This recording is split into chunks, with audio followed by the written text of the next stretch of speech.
In the Heart of the Word. Reflections by Father Joseph Mary, SCTJM, on the daily readings from the Holy Mass. Friday of the 18th week of Ordinary Time. Take up your cross. God bless you, dear family. Today in the Heart of the Word, in the Gospel, Jesus tells us, "Whoever wishes to come after me must deny himself, take up his cross, and follow me. For whoever wishes to save his life will lose it, but whoever loses his life for my sake will find it." What does Jesus mean? The Lord understands the goodness and truth of our human nature, which is confirmed by the Incarnation, but He also understands the power of sin and the flesh. Ultimately, if we are seeking to follow the Lord, if we renounce sin and strive to remain in the state of grace, the enemy that still has to be conquered is not the world, for we do not belong to it. And the enemy has been totally conquered by Jesus. What remains is the flesh. What remains is our attachment to self, our will, our desires, our pride, our vanity, our ego, our self-referentiality. All of the saints teach that this battle requires exactly what Jesus said: to deny ourselves, to take up our cross, and to follow Him.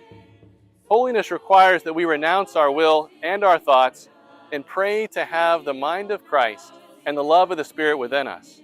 For those who heard Jesus the first time, to take up the cross meant to embrace an excruciating death. It is an image of the cross that Jesus carries and the suffering that we are called to embrace with Him.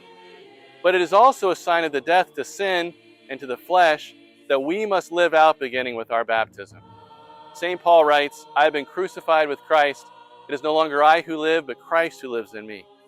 This crucifixion of the flesh requires prayer, penance, mortification, generous service and self-forgetfulness, and above all to live the spirit of penance and service with the heart and from the heart.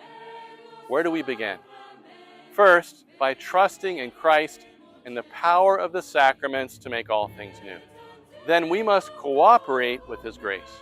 Second, we can identify our dominant vice, maybe pride. Then we identify the contrary virtue, which would be humility. To conquer pride, we must seek humility at all times.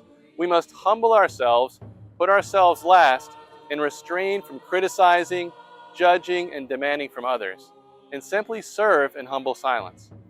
The effort to put pride to death will require that we deny ourselves, we renounce our own will and passions, and embrace the cross, embrace the way of smallness, humility, hiddenness, and peace.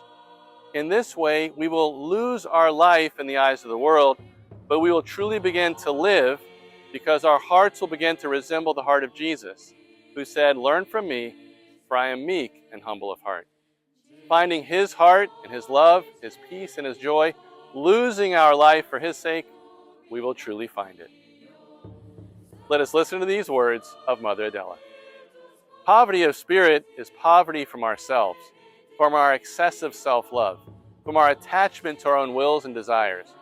Only the poor can fill themselves with God and all that He desires to give them. For this reason, Jesus teaches, "Blessed are the poor in spirit, for theirs is the kingdom of heaven." All for the heart of Jesus, through the heart of Mary.